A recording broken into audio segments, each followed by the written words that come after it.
so many pieces held back together now. What's your vision?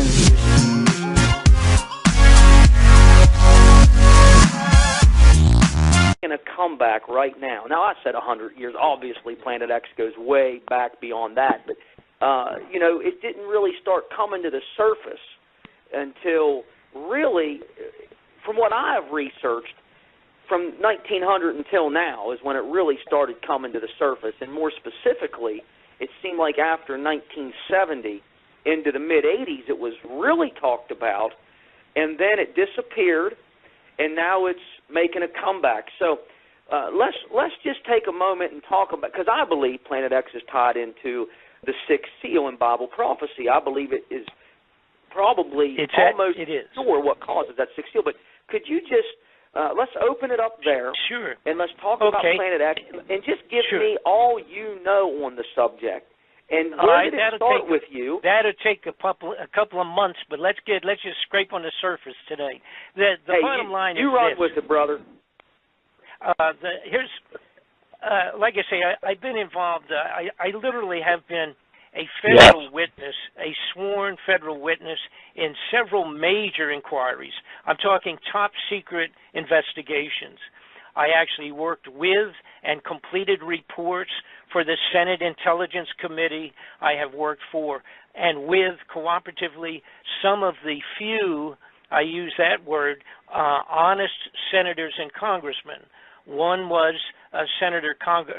Congressman Sonny Bono, who, of course, was famous as an entertainer and then became a congressman, and was one of the few people up there that couldn't be bought off because he didn't need any money, and couldn't be scared off, probably because he's kind of like myself. He's got more nerve than brains. And I was worked with him, supplying him information, a major investigation that I completed back in the 90s. I worked cooperatively with his people out of Washington, and I had supplied him with so much amazing documentation and proof and evidence related to drug smuggling connected into the Central Intelligence and the White House itself. And he was about to launch a major congressional inquiry on the floor of the Congress. We had set up where we were actually going to have subpoena power, which we don't usually have in a congressional inquiry. But subpoena power means that you can force a person to come in and to answer the questions, and if they refuse to answer questions, they can go to jail until they decide to talk. And that's the obvious reason why you will not see that very often in a congressional inquiry, because obviously a lot of people connected to the highest levels of government are afraid to come forward and talk about drug smuggling and murder and that type of thing when you're talking about in front of the Congress. So we had put together an inquiry, was about to launch in 1997, and Sonny was actually murdered over the Christmas holidays so that he would not be able to start that investigation that we had planned. They called me about the 15th of December. They were going on the holidays for the Christmas for about 2 weeks out of the Congress. They were going on their Christmas vacation. They called and they said, Bob, we're ready to go with the congressional inquiry. It'll probably be about the 15th or 20th of January, about 30 days when they get back from holidays. And we're ready to go. They wanted to make sure I was living in California at that time. Want to make sure I was ready to come on into Washington and to get this thing launched that we had actually been working on for about 9 months. I said, great, that's wonderful. And 10 days after that telephone call, Sonny was murdered on the top of the ski slopes. They told everyone he had run into a tree and he was dead, and that was the end of that investigation. Now, I point that out only to say that that is how serious these people are in terms of having total control over the corruption that's going on out of Washington. All right? If someone at the level that Sonny Bono was as a congressman if he's about to spill the beans on a major problem, whatever it might have been, a major corrupt activity like the drug smuggling back in the 90s. They are eliminated one way or another, and in Sonny's case, he was murdered, period. End of story. Now, I've done a special investigation on that, which I've made available to anybody that's interested. It is in a DVD form. It's a complete report, very interesting on the Sonny Bono situation. But having said that, let me move forward and talk about what happened with Planet X and how I got into it. About 3 years ago, I started looking at something that had been brought to my attention by several people, and it was basically the fact that there was huge, not millions of dollars, but billions of dollars and even trillions of dollars with a T disappearing out of the federal budgets. So we're talking much more money than I was used to chasing. We used to chase in these variety of corrupted operations.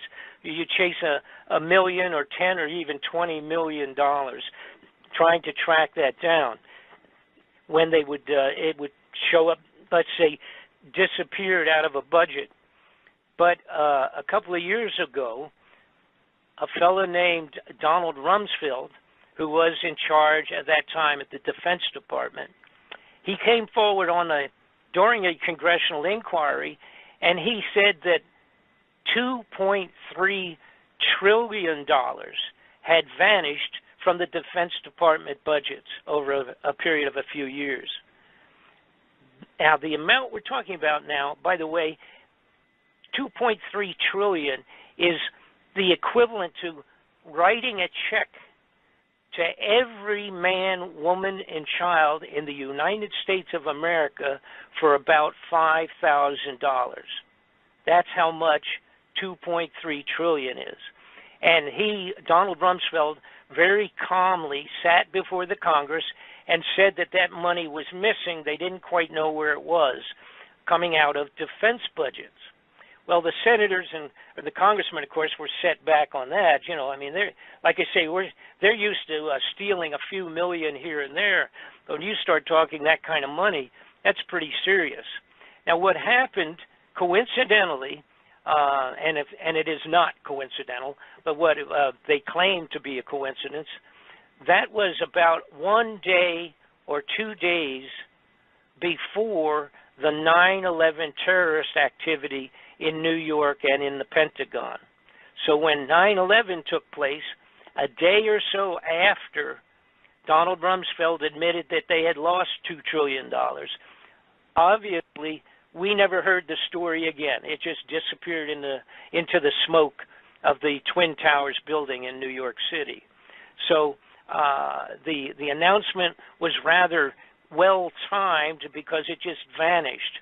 So following that, some folks had brought, of course, to my attention the fact that Mr. Ron Paul in the Washington, D.C., had come forward and had asked the Federal Reserve System if he could get an audit on the gold, because the gold out of Fort Knox has been rumored to be gone.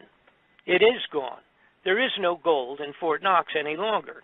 And when Ron Paul came forward on the floor of the Congress, the Senate, he asked for have an audit of the gold to make sure that it was all still there, and they told him to simply go away because the Congress and the Senate has no right to even look into the Federal Reserve operations.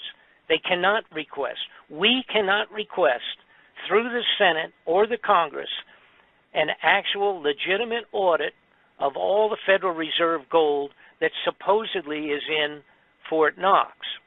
Now, what also happened within a few months, of course, we got to remember back 2010, that period of time, 2008, was when the world banks were in a serious financial crisis. You had Greece and several of these countries are actually on the border of bankruptcy. and the Federal Reserve in America had to lend them money and put money into bolster up the international banking finance, or it was all going to crash. And that was back around 2010, around that period of time. Now, at that time, Germany and several other nations had come forward and had asked the Federal Reserve the same thing that Ron Paul had asked, and that was, we need an audit because the foreign banks, a lot of people, if you're not into this, you would not know it, the foreign banks around the world for many years have put billions and billions of dollars of gold bullion from their different nations around Europe and around the world, South America, etc. They had deposited tons of gold in the Federal Reserve. And they did it, of course, obviously on the concept that there wouldn't be a safer place in the world to put your gold if you were a small to a medium country and you were worried about takeovers of countries and things of that sort, which goes on all the time, military uprisings. They put tons and tons of gold into the Federal Reserve Fort Knox.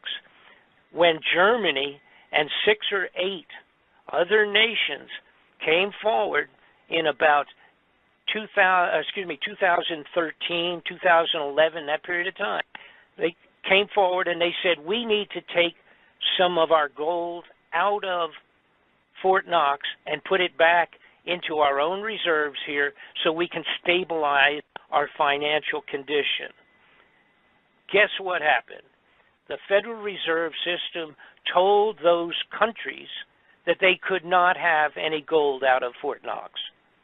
And the best that they could do for those countries was to give them an audit of the gold, but that would not be until 2020. 7 years, actually. The requests came in around 2013, and in 7 years, the Federal Reserve said they could give them maybe give them a little bit of gold, or maybe give them an audit and tell them how much was in there being held for them. So at that point in time, now this is a couple of years ago, it really red flagged for me. I thought, wait a minute, something really is rotten in Denmark. We have all this money disappearing from standard legitimate funding out of Washington, just vanishing. And then we have the gold at Fort Knox is gone. I mean, it's gone. If it was there, they would show it to the appropriate people, and they're just not doing that. The bulk of the gold is gone. So, and by the way, to add to that, a fellow that was in charge of the International Monetary Fund, a Frenchman, he came over, flew over, a wealthy billionaire of himself in his own right, flew over in his own jet from Europe, and he requested an audit and said that we have to know, for the International Monetary Fund, we must know what the status is of the gold, what's going on, because it appears that it's all gone. They told him that they were not going to give him an audit for the International Monetary Fund that he headed up in Europe. So he threatened the Federal Reserve System. He told them that if he didn't get an audit and get in to look at the money and account for the gold, that he was going to go on the floor of the United Nations and demand under the United Nations that all of the countries that had put their gold in to Fort Knox would have permission to have a complete audit and to withdraw the gold that they needed right now at this point in time for him.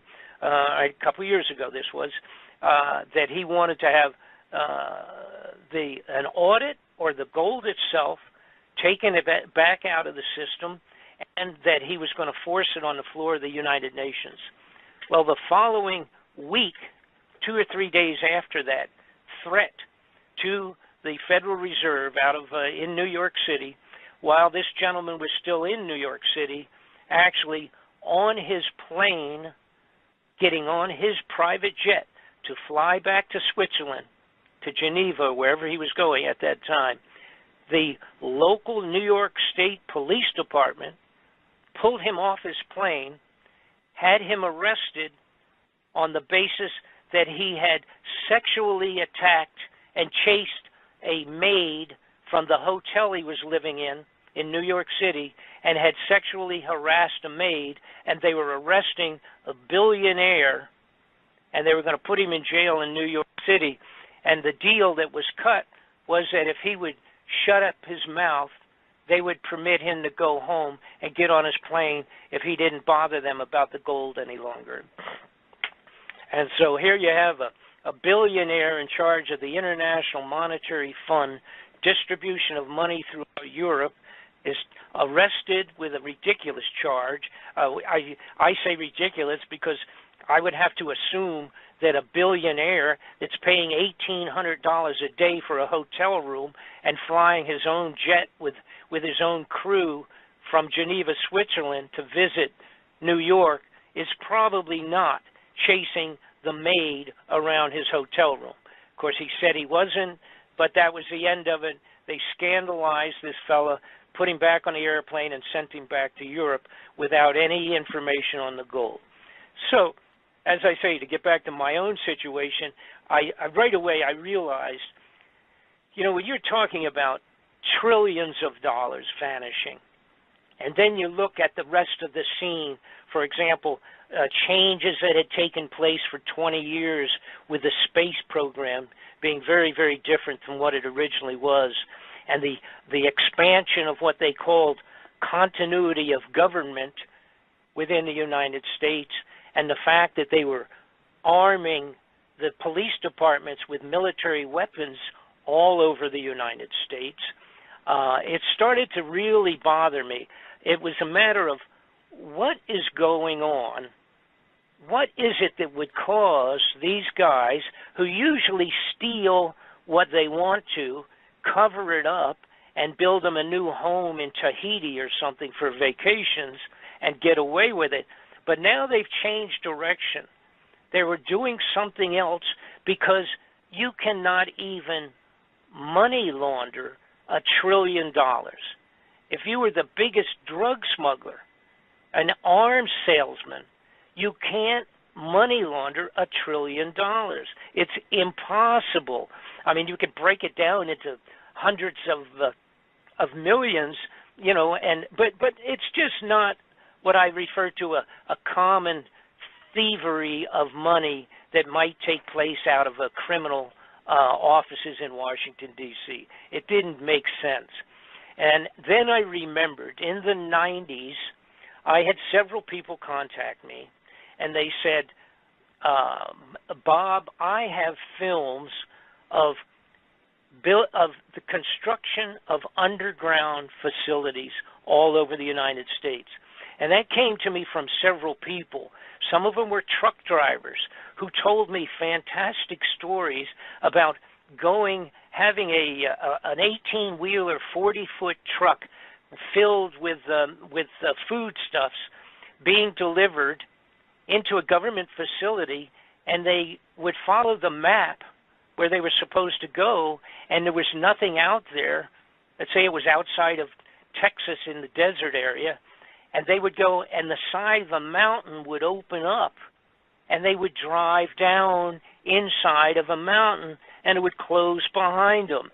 Now, those are fantastic stories, but to me, back in the 90s, they were just that. To myself, that was almost an outrageous kind of a story. They would tell me about going into an underground facility in Tennessee and driving for 600 miles under the ground.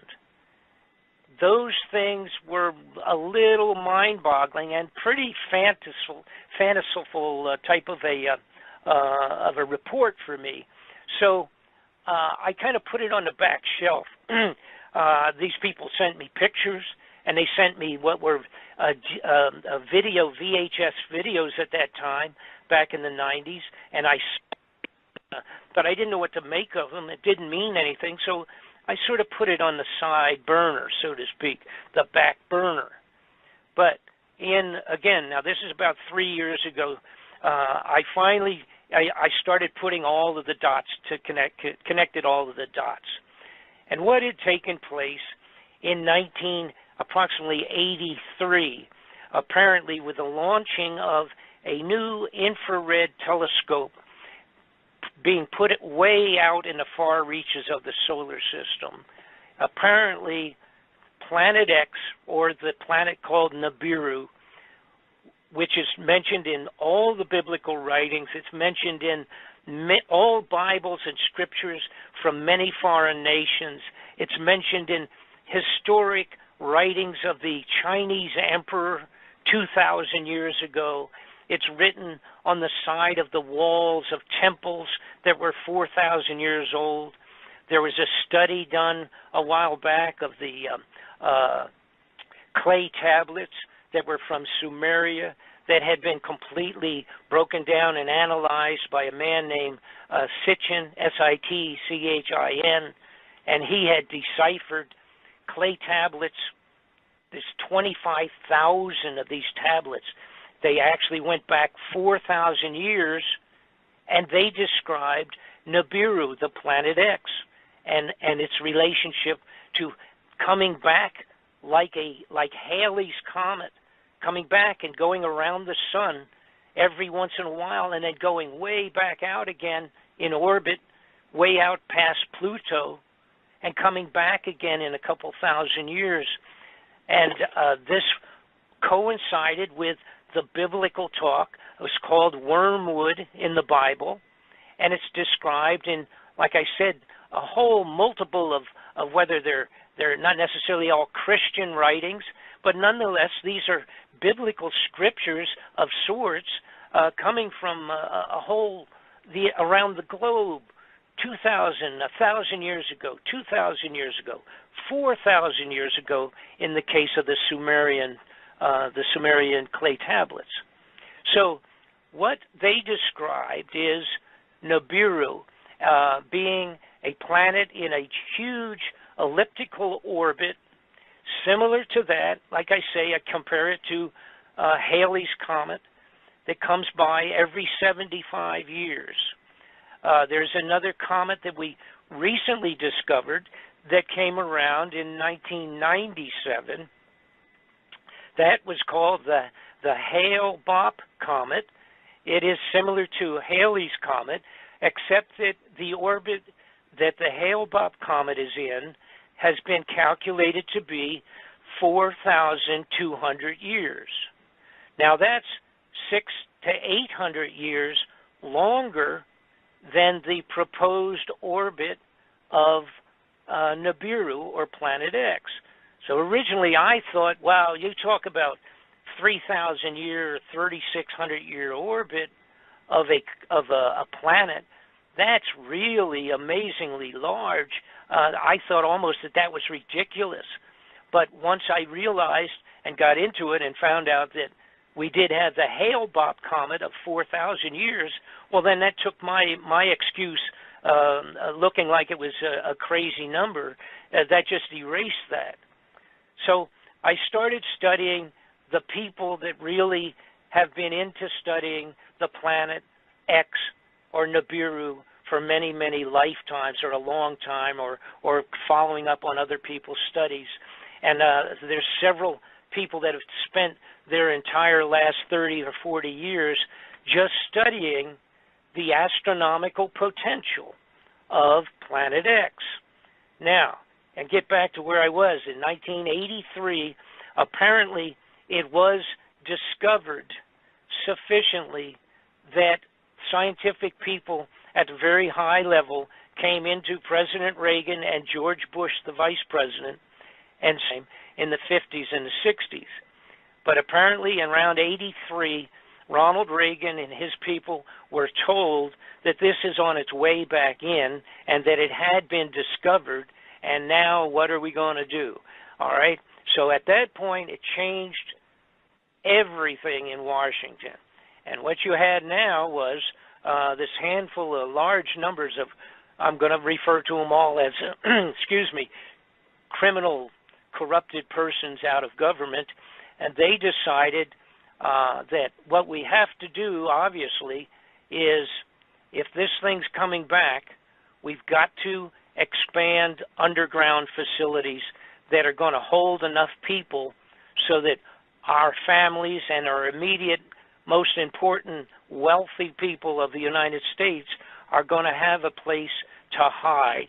They called it continuity of government, and they built 103 of these underground facilities underground in the United States. When I started investigating, I ended up being able to get plenty of information on them, including most of the locations. Additionally, we have live footage and photographs of the underground facilities. Again, not all of them. Most of them, of course, are secret to above top secret in their classification. I also started looking into it to find out what the status was on other foreign nations, because something of this sort, coming back, a biblical event that will devastate the globe, obviously has to be known also to the highest levels of other governments. What I found out is that Russia in 2010 put out a mandate that by 2015 that they would have 5,000 underground facilities prepared for as many people as they could in Russia. I found out they had one large facility. Actually, they have several large, but one of them's big enough to hold as many as 30,000 or 40,000 people underground. I discovered that the European major nations have been also building underground facilities. And then I also discovered, which anybody can look up because it is part of public information in general, you can look up what's called the Seed Vault of Norway or Denmark. They have built a giant international cooperative seed vault, maintains billions of seeds in the to be hidden away. It's underground in the side of a mountain. You can look it up on a computer. Just put International Seed Vault, and you can find it yourself on the computer. This is a storage facility maintaining all of the necessary seeds to reseed the globe, the entire face of the earth, or as much as they want or can, after the complete devastation similar to the original floods of Noah, which is what Nibiru, Planet X, will potentially bring upon the globe when it comes close to the earth. Now, I'm going to take a brief pause here, get a drink of water, and if you have any questions up to this point in time, feel free to shout them out at me and let me know what you would like to ask. Absolutely, Brother Bob. I'm telling you, this is getting better and better by the minute. Wormwood in the Bible, to me, is more referring to a meteor falling into the waters, and I don't believe it's specifically talking about Planet X. However, Doug Elwell, author, says, author of the Planet X and the Sign of Coming of Son of Man, says he sees Planet X in the Bible through his understandings of Scriptures. Now I myself, I draw more of a speculative conclusion that the apocalyptic events in the Bible that are talked about in the tribulation are brought about by Planet X.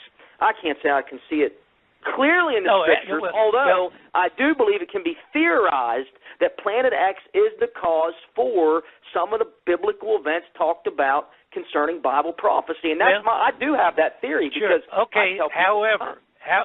However, this is going to answer your question and it fits both case situations. First off, it's not going to be a theory.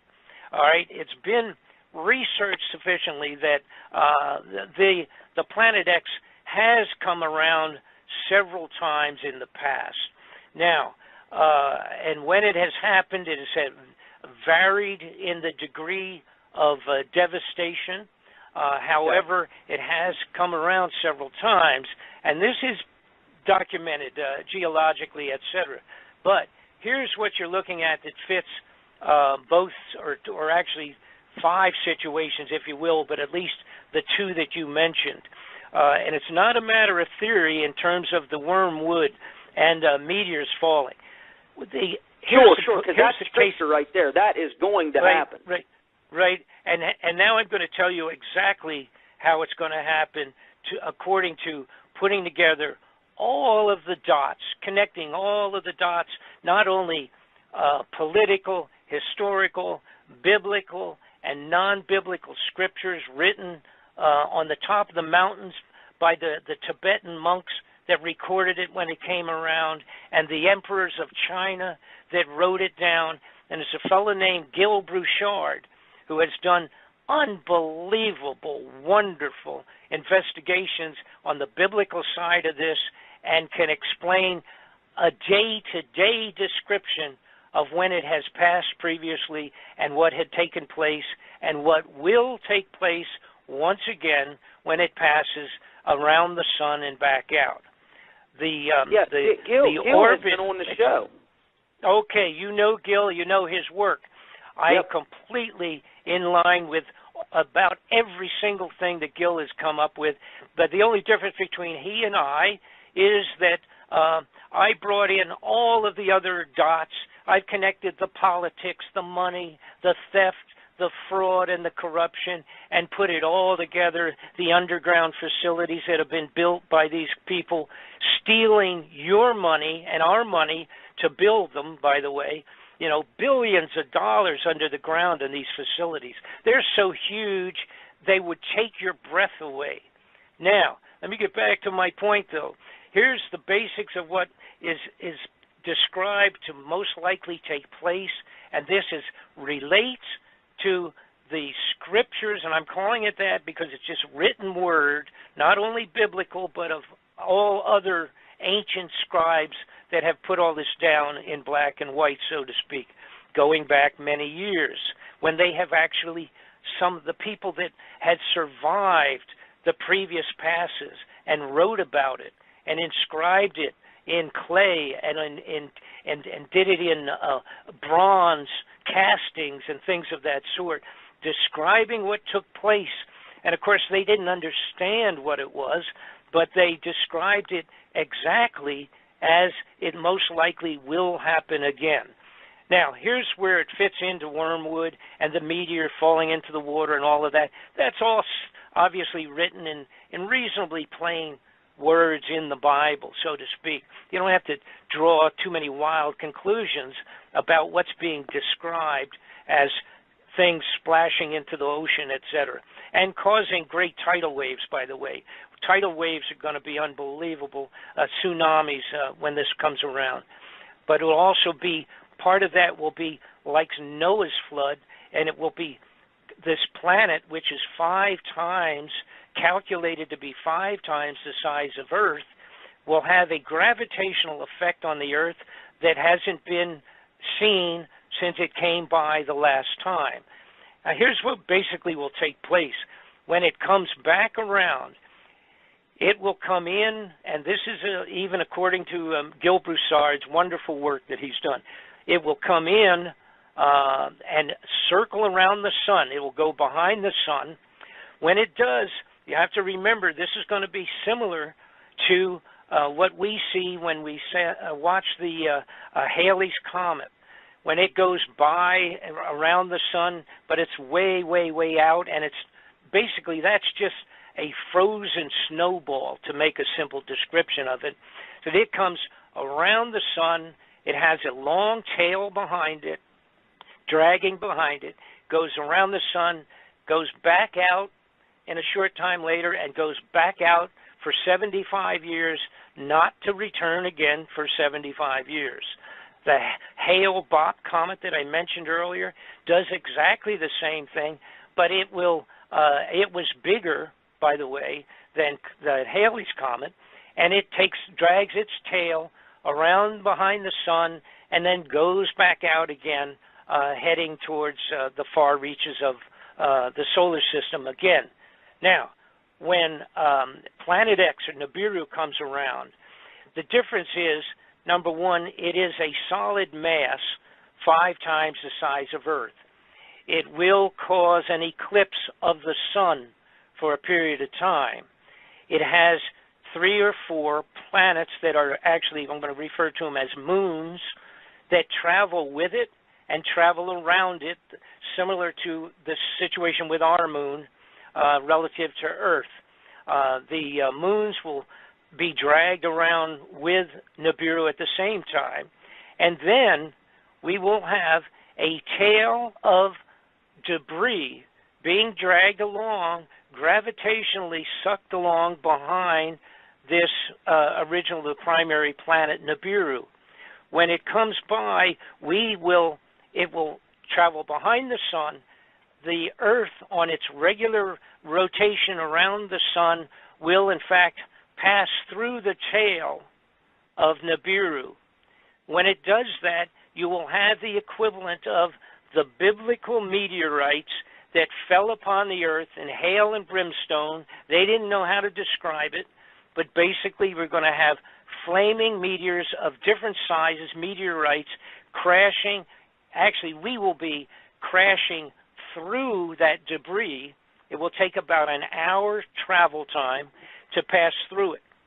Then, bearing in mind now, the Nibiru would be ahead of the Earth, going around the sun, and it will take about 155 days for Nibiru to come out the other side and head back towards outer space once again, not to come back for some unknown period of time.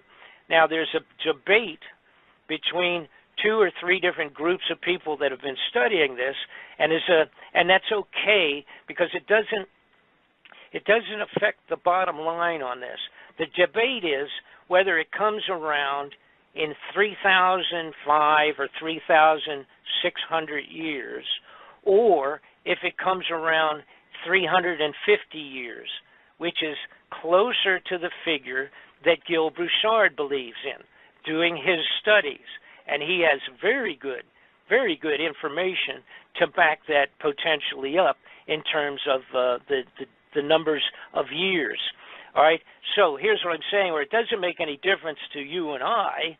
If this comes around in our lifetime, then we're talking, it doesn't make any difference if it's been out for 3,000 years or if it has come around 10 times 3, 10 times 300, which would be 3,000 years, and coming around 10 times since that same period of time. So in other words, it doesn't make any difference if it's 3,000 or if it's coming around every 300 and 350 years. It does not make any difference, because if it comes during our lifetime, we are the ones that will have to face whatever it will bring with it. And the meteorites, those things where the biblical students talk about that being what is written of in the wormwood, I believe what it is in reality, it is Nibiru itself is the wormwood, and all of the debris that will hit Earth when we go through the tail of that thing. Actually, we will plunge through the tail, and it will take whatever. I think it's about 1 hour of actual going through the tail itself. It's actually mathematically been analyzed, but that will bring with it. You see, that will bring with it a multitude of meteors, etc. And I must say this: we already have an increase and a multitude of effects today from Nibiru, and I'll be glad to talk about a whole bunch of that when we get back. Yeah, that's so great. We're almost at the top of the hour break, and I'm having just such a good time talking to you tonight. We are on with Bob Fletcher, BobFletcherInvestigations.com.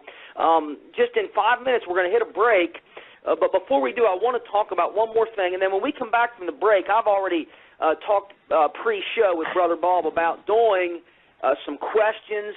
So I'm going to let some of our callers ask Bob Fletcher questions concerning Planet X. Now, I'm sure someone's going to want to know, when is this thing going to come? When are you expecting it? Now, I've talked to Brother Gil Broussard a lot, both on the air and off the air. We've had conversations late in the evening, and he's went over all of his different research with me privately, and the man is incredible. But, Bob, you're an incredible investigative researcher yourself. So before we go any further, I want to leave you with this thought, and then we're going to come back on the other side of the break, and we're going to take questions. So my father's on here, and Big Mike is on here. John Glencoe's on here. I think there's a couple others. I'm going to try to check with each of you to see if you have a question pertaining to Planet X or a comment. But before we do this, ladies and gentlemen, I want you to hear this. January the 16th, 2015.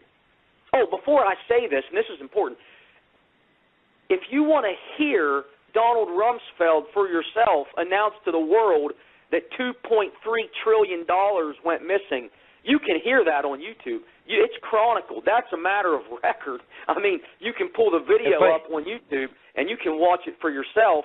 He announces that to the world, and then, I believe it was September the 10th, 2001. Isn't that what you said? Yeah, it's about 1 or 2 days before the 9/11.